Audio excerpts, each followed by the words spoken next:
Keith Andrew. Along here is the beautiful and talented Erica Hernandez. And I just want to say thank you for being a guest on my talk show. Yes, thanks for having me.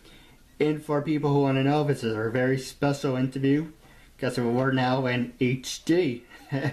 I was going to wait for season 3, but you know what? I can't wait. I was so excited about it. So you're a perfect guest and you look gorgeous, by the way. Camera really shows you your color. Usually when I do the interview, it has like a bluish tinge to it, and it's kind of like, so it makes the person look like a Smurf. So it's kind of like, it's better. It's just. Well, I hope I don't, but if I do, I hope I'm a decent looking Smurf. Yeah. Now, with that being said, it's a half now. For people who want to know what uncensored is, uncensored is my way of showing people that even if we're in disability, I can still overcome controversy and reach my goals in life. At the same time, I'm able to turn myself into a perfect example for people out there. And I'm so used to saying my old catchphrase, but it doesn't really matter. Turn myself into a perfect example for people out there deaf, blind, or in a wheelchair, or dealing with any type of disability. That you should never label yourself. You should prove to people you can still amount to something. I was so used to saying deaf, blind, in a wheelchair, deaf, blind, in a wheelchair. I've been saying that for 176 interviews. And then they're like, well, you can't be a perfect example for someone in a wheelchair. Why? You're not blind, you're not deaf, you're sure as hell not in a wheelchair. So how can you turn? You're missing the point. And then I came up with my other catchphrase, turning myself into a perfect example for people with learning disabilities. And then I kept I just need to go back to the basics. Yeah, we're all creatures of habit. I probably would still be saying the same thing too if I was used to it. So. Now, I know we talked about Apple before on air, before we got started, and I apologize to bitch to you, and it's just like, I don't know, Apple's good, but they really treat people like shit. I really don't know, what the deal is with them is, and, as long as I get a refund or a CD back for the software, I'm happy. Yes, hopefully, knock on wood that will happen. I would have to say the update is not necessarily worth it, so you might be better off with a refund if you can get it. Well, you have Lion 10.7, and I guess that's the highest one from Snow Leopard. And while on the subject, let's talk about Apple. Basically, season 1, I asked hard-hitting questions. I'm just in the zone, and I'm going to ask you other questions too. I just want to vent. But season 1, I asked people about where do you stand on legalizing marijuana, where do you stand on gun control, where do you stand on anything. It's like, okay, well, I don't want season 2 to be redundant and repeat myself. Now it's more in depth. We're going to become, I don't mean to impose on you, but I do just make new friends and, become more in depth. And it's like, okay, well, I'm trying to make it as different and interactive. You can get up, move around, show us your place if you want. You don't have to show us our boobs. People make fun of me, say, oh, you really wanted to be interactive. It's like, that's not what I meant. But, that's not what I signed up for either. Yeah, season 3, and this is why I went to Apple, season 3. And so I want to do something different. I want to interview 2 people at the same time. And Skype, supposedly, you can interview 2 people at the same time, but I was using 10.6, and it was coming up just audio. And it's like, I don't do this anymore. I do video. So it's kind of like, oh, well, if I update it to Lion, I can do a double interview. And so I kind of like, big hassle. So I'm trying to get Google Hangout to work, but, I just need to buy a new computer. But, I have an HD camera. That's the right step in the right format. But, Now, with that being said, you were just giving me advice saying it's not worth getting the update, so it's kind of like, just be happy with what I have and just deal with it. Well, I don't know if the update on the computer is tied as much to Skype as just like a Skype update. I think to have like successful multi-way calls, because I've done it before, but I think it's more about like the person who's making the call has to have a pretty nice version of Skype. Like I think you can update that. I don't know. I'm talking about things that I'm not qualified to talk about, so maybe not. No, you're right, and it says it runs on Snow Leopard and up, so it's kind of like, I don't know. I can deal with Apple later. I'm not gonna have screw up my day. And I was supposed to talk to you at 1, but I was on the phone with them, and it's kind of like, do I really want to sit here and be complaining at, or do I really want to do my interviews? Interviews are more important. So again, I apologize for the wait and bitching to you, but starting off, what can you tell us about yourself? Well, I am an actress that's based out of New York City, but I'm originally from Texas, so I came from pretty far to go do this crazy thing. And it's been good. I mean, I do a lot of comedy, some like dramatic stuff too. I would love to do a little bit of everything. What I audition for these days is mostly like commercial work, and a little bit of film and TV. Obviously, you can always want to audition for more, but that's the nature of the business. It's very little by little. But in my free time, I do a lot of improv comedy, which is really fun, and I'm also a writer, so that's another easy hobby to do by yourself. Well, if you're interested, I would love to work with you, and I do have some projects coming up. If you're interested in working together, freelancing. Oh, cool. What kind of projects? Well, I do a lot of fan-made parodies. I set up my goal to do 20 Dumbo fan-made videos. Basically, what that is I give you a couple lines. It's got to ask you this afterwards, but I might as well ask you now. Basically, I would give you a couple lines, you would repeat them, and I would match them up to the video, and it's just a fan-made parody. Would you be interested in that, or? A fan-made parody of what again? Dumbo. Dumbo? What's, like, the movie? Yeah. Basically, I take the scene from Dumbo that I like, and I ask who, cute girl, who I like, my way of flirt with them, but, to being honest, but basically, I put my own spin on it, and that's why I call it a fan-made parody. Okay. Alright, cool. I mean, it sounds fun. Sure. I'll probably have to ask you more questions about it after this, because I'm sure I'm not understanding it fully, but... No, it's really easy. It's basically, I take the scene from the pyramid part, and I would give you a couple lines, like I would say, oh, aren't you gaining a little weight, honey? You're no cream puff yourself, and you would say it in your voice, and you can have fun with it. You can give it your own spin, and then we can that's a fan-made parody. You're doing it as a fan, and you're putting your own spin on it. That's what a fan-made parody is. Gotcha. Okay. Cool. But I don't mean to impose on you. It's completely if you want to do it or not. Cool. Well, we can talk about it more after this, too. Now, my other idea was, have you ever been to Woodbury Commons? No, I've heard about it, but I have not been. No. Not missing much.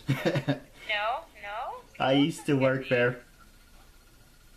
It's like a shopping center, right? Yeah. It's like a lot of cheap stuff.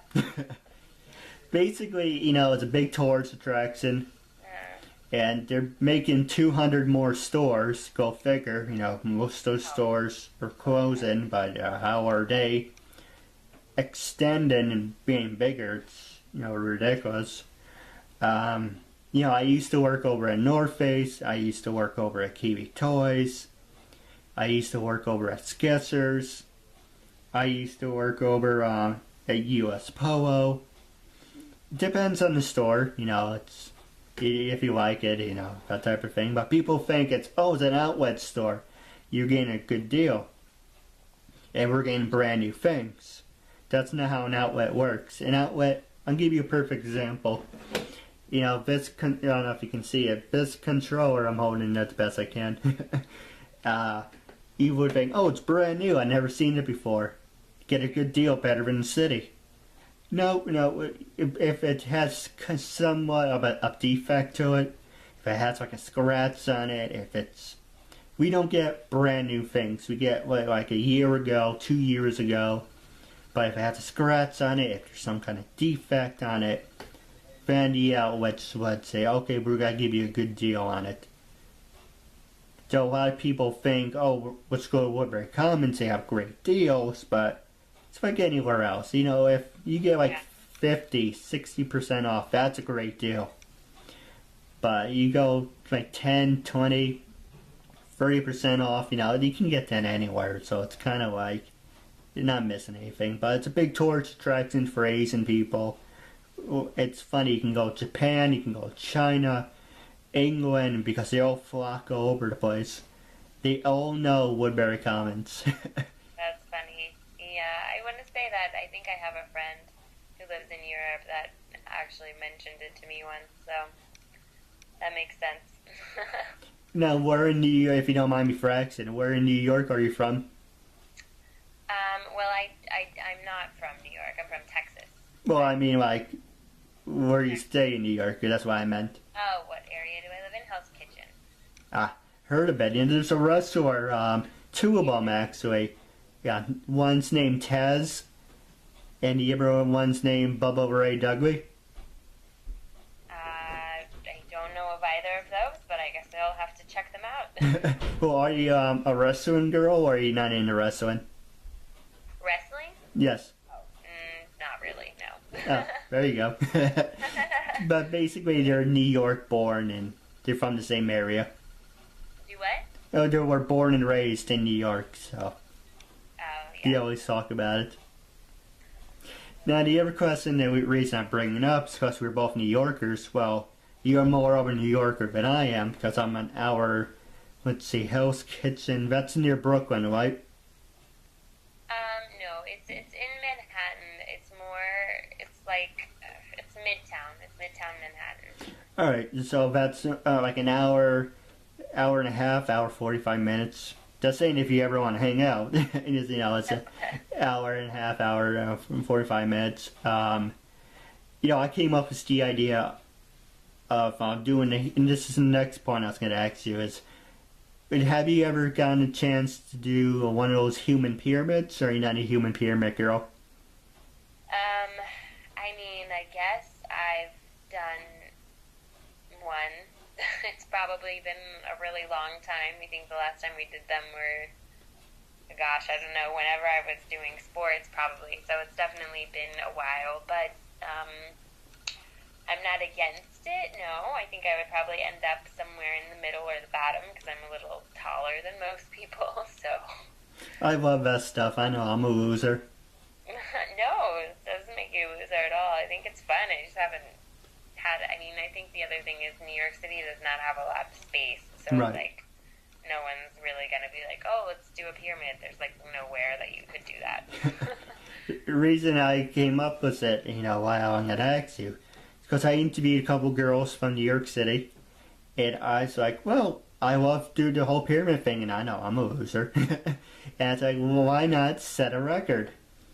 And it's like, all right, now, how would you do that? It's like when Guinness Book of World Records, it's kind of like you need like a lot of numbers, like 50 or up. I was like, well, YouTube's free, so why not do it on YouTube? So I'm trying to get as many girls that I know from New York City, and we said, let's do a New York record. Let's do something actually that the New Yorkers will actually be like, hey, I'm a New Yorker, and I think this is really cool. And I know that's a horrible accent, but just trying to make you laugh. But it's basically I'm trying to get as many people from girls from New York, set a record, And no one has ever done this before. I'm the first one to do this, so I'm really persistent on it. And I would love to have you a part of it if that's something you're interested in. Maybe. I mean, if it's happening in New York City, it's hard for me to go outside of the city because I don't have much means of transportation in that way. But I feel like it might also be a good idea to have some guys too. I know you said you were asking a lot of girls, but if it's a human pyramid, you would need some some stronger, bulkier people on the bottom. but yeah, if it's here, sure. Well, that's my idea. I was thinking about, say, hey, if you would like to come up to where Woodbury Commons is, but then it's kind of like, money. So it's like, screw it. I save up my money. I go down to the city. It's more convenient. But as of right now, I only have 2 people. But I'm trying to get as many people as possible. But if you would love to help me with the idea, I would ever be thankful for it. But nothing's going to happen right now. As of right now, I'm trying to get like a number so I can just get an idea of what I can do. But, it's, maybe like in the summer, May, June, July, that's when it's definitely going to happen. But right now, I'm just trying to figure out, get all your ducks in a row and think this is what's going to happen. But hard to say, okay, I'm going to do this pyramid, like the normal one. I want to do the stack, one on top of one on top of one. But it's kind of hard, like, 2 people, it's just not really a record. So it's kind of like, you can't come up with ideas unless you know what you're dealing with. Right. And I know that sounds kind of weird or creepy. I apologize, but it's... No.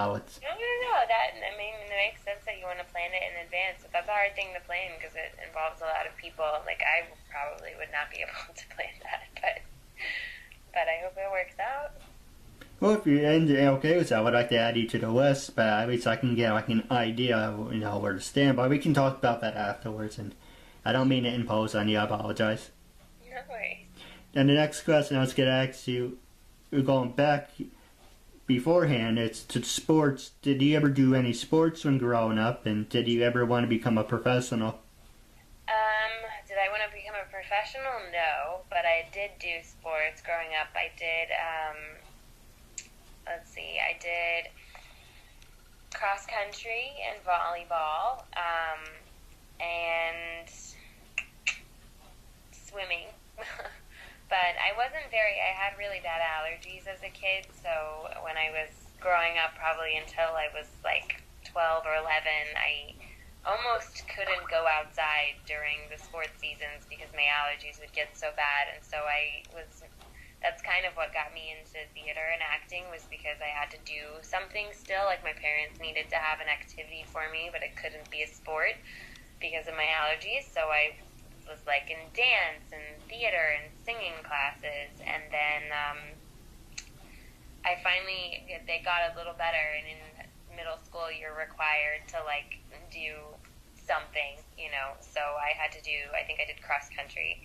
I was okay at. I do like to run still, but I never ever thought that I would be a professional athlete. I'm not coordinated enough. Like, running is a good sport for me because I am not so good at hand-eye coordination.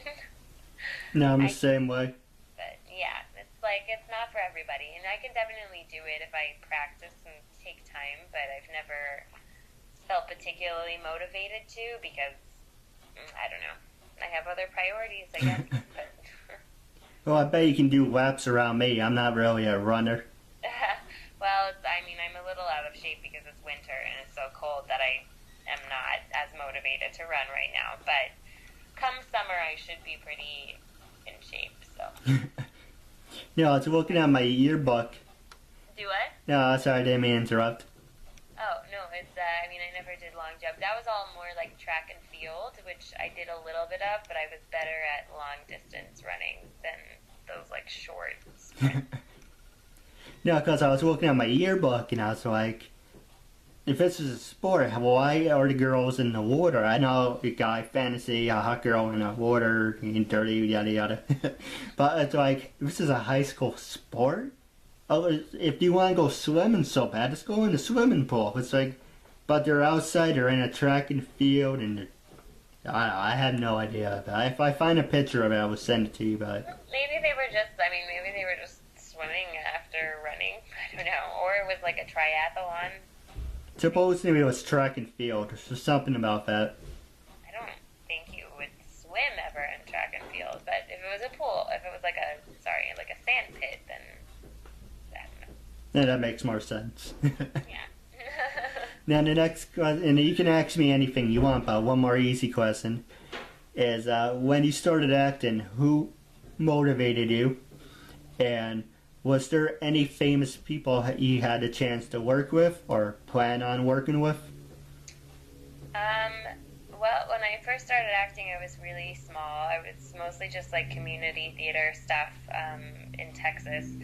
So, no, I wouldn't say that I've necessarily worked with famous people yet, but there were definitely some that were inspirational. I think I saw a couple of shows that were touring in Texas, and that's what made me want to be an actor. And then, sorry, my computer's moving. And then, I used to really, and I still do, I really, really loved Julie Andrews growing up. The one from The Sound of Music, which is like a very classic sort of actress, but I just really liked that she could sing so well, and like I loved her movies, because I'm like a little bit of an anomaly as an actor. I did not grow up watching a lot of TV or movies because my parents were not so into it, and so most people that you meet who do what I do have a really good knowledge of all these TVs and movies and people, and I don't necessarily, but there's, I mean, I would love to work with so many of the people that are out there now who are doing great stuff, so they're all inspirational. Now, next, actually, I asked my questions. Now it's your turn. Do you have anything you like to ask me or anything you like to talk about? It's your time, after all. Sure. I mean, I guess,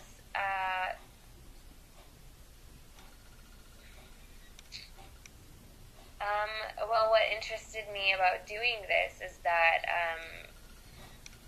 that you kind of pitched it as this thing about, like, overcoming obstacles and, like, showing that there's opportunities, and so, like, how do you feel like you've done that so far? Like, what obstacles have you had to overcome, and like, how is this sort of like your symbol of that, I guess? All right. Well, when I was younger, I had, and I kind of still do. This is my way of getting over it. I had social anxiety, and I had panic attacks, and I basically, long story, I used to work in retail. I got sick, and I already bitched to you, and so I just save up to another time. But basically, I worked in retail, I got sick, and for the longest time, I had a lot of hard time walking up to people. When I worked in North Face, I had the badge, and I was like, hey, do you need any help, blah, blah, blah. That was my excuse, that was my crutch. I was saying, okay, now I have a reason to walk up to someone. And now it's like, well, for a perfect example, if I met you on the street, or we went to school together, and I wanted to extend my hand to you in friendship and just talk to you, I would never do that. Because, I'll basically, if you compare me now to about 10 years ago, I'm not the same person, because, this really helped me interact with people, get over my social anxiety, be more upcoming, more comfortable with people, so it helps me get out of my comfort zone. Now when I see a cute girl, hey, by the way, would you like to be on my talk? Funny story about that, but I'll get to that in a minute. But, I see a cute girl, I walk up to them, and that's more natural because I have something I'm doing. The reason I said I like a cute girl is I went to the store, I was looking for a job. I really like this girl, I think she was Latina or something. She just had this nice skin tone. It got my attention. And she had an accent. I was like, I really like her. I would like to extend my hand of friendship to her. So I told her about my talk show. I said, well, I think you're really beautiful, and it would be an honor and privilege to have your friendship, and I would love to have you on my talk show. And she said, oh my God. Oh my God, I can't believe you just walked up to me and said that to me. Like, oh my God. And she walked away and said, if I wasn't working, I would slap you. And she walked away, and it's, the black girl who I talk to occasionally when I'm in the store. She said to me, what did he ask you? What did he say? He asked me to be on his talk show. Okay, well, what's your problem? But what did he say? I said no. It's like, give me his card then. I would say yes. But, it's kind of like, that's a perfect example of why, I don't walk up to girls. Because, I don't like being rejected, number one. And I don't want to say, work up on all my courage to walk up to somebody like, hey, my name's Keith Andrews, nice to meet you. It then be like, you just get literally just slapped around and just being shot down. It takes a while for me to do that, and it's kind of like, it's just one reason I'm doing the talk show, is get over my social anxiety and be more comfortable with talking to more people, and that's why for season 3, I plan on talking to 2 people at the same time, if I can figure out what software to use. Because people are saying to me, you should talk to a crowd of people. And I tried talking to 2 people at the same time. I could talk to you, and I look this way, and I look this way. But it's like, if I can just have both of you in the same spot, I can feel more comfortable talking to multiple people. And that's what, it's basically, I'm doing this for myself, get over social anxiety and panic attacks and become a better person. But at the same time, I want to show to people at the same time, it doesn't matter what you label yourself, mentally retarded, mentally challenged, or, retarded, you shouldn't, that stuff doesn't really matter. If you're very passionate about your goals in life, you should just prove to people you can still amount to something. That's great. Now next... I think it's also worth saying, though, that it doesn't really matter who you are, but everybody, and I really believe this, everybody suffers from a little bit of social anxiety, because putting yourself out there, is hard for anyone. It doesn't matter who you are. I get nervous all the time talking to people. I've been rejected plenty of times, and acting especially is an industry where you get rejected way, way, way more than you get accepted by people all the time. So, it's interesting because you're taking it from a very specific kind of line of work as making friends and how that's scary. But, that alone is scary for a lot of people. And then it's just also interesting that, for me, it's my career is literally usually people telling me, no, we don't want you. We're no, that didn't work, all the time. So basically my point is, for you and anybody else that goes through that, you're not alone. So many people do. So, but I think it's really great that you're taking steps to sort of get past that and, work through it and not be afraid of the rejection and just do what makes you happy. I think that's important. That's true. And now that for people out there about being rejected, and I came up with this too, but it's hey, if you're extending your hand into friendship and the person just slaps it away, and basically, hey, it's not your karma you have to worry about, because you're doing a good thing, and it's all that matters about good energy and good vibes. Yeah. See about sliding doors. And that's gotta be our last subject for today. And now, what is your opinion on it? Do you believe in life after death? Do you think there's 2 people that look the same and slide indoors? Or what's your opinion about it? Just to make sure, are you talking about sliding doors? Is that a theory that I don't know about, maybe? Oh, I'll give you a perfect example. Yeah, you look exactly like this girl I went to school with. Uh-huh. And I was so tempted to just, halfway through the interview, just saying her name And it's like, first off, that's creepy. And second of all, even though you look like that person, I'll give you another perfect example. I used to work in North Face, and my manager at the time, Justin, says I always followed him around the store. Sometimes that may be true. It's like, I don't know, Keith. Every time I turn around, you're standing right behind me. Oh, don't you work here? Don't you work? So he was standing at this counter, and he felt someone behind him, and he thought, it was me. So he, so he threw down the paper. It's like, oh my God, Keith, well, why don't you? And he stopped, and he's like, oh, you're not Keith. You got like, who's Keith? But he looked exactly like me without glasses. He looked exactly like me. And he thought it was me. And that's why when I looked at you, you looked exactly like this girl that I went to school with. And, but that's the sliding doors. It's like, it's the same person, only, like, the other perfect example is I wear glasses. And, I take it off and you can see me on the street. I'm like, hey, that's the guy who I interviewed. But then it's like, oh, wait, the guy who I interviewed wears glasses. That can't be the same person. And that's what I mean, like, sliding doors. It's the same person, but at the same time, it really isn't. Right.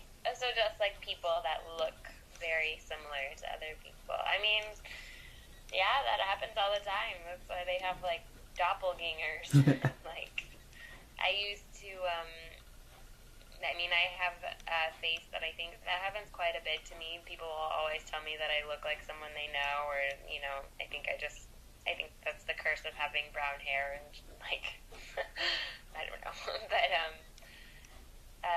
yeah, I think that's definitely a thing that happens. Now, the other thing I was going to say about, do you believe in life after death? Do you think, sometimes, people say, is this life, but why does it feel like hell? Or, hell can't be any worse than this? That's a tough question. I was brought up very religious, and I'm not as religious anymore at this point in my life, but I still believe that there's, like, an overarching good, and there's, like, a spirit of good that sort of binds us all together, that, like, all living things are bound by kind of, it's not necessarily a moral compass, but it's just a spiritual, like connection somewhere that we all have deep inside of us that kind of tells us what's right and wrong, and is just the good, like the universe, but it's more than that, whether you want to call that God or not. And I think with that part of us that's connected to that, I think that does live on in a way, because everybody, because it's not so much an individual thing, it's more just like this power that kind of connects all of us, and so that part of us, I think, does live on. And obviously I would love to believe that there is a heaven, and I think it's a nice thing to believe in. It does kind of keep you moving forward and a little less afraid of death if there's an opportunity for more after it, so I certainly don't not believe in it, but I don't have a very strong opinion on it. I like and accept the idea, and that's about it. Now, the last thing I was going to ask you is, I think about this a lot, but given the opportunity, say one day, down the road, your life is over, but someone says, well, would you do your life over? Would you? Or would you have certain conditions that you would do it under?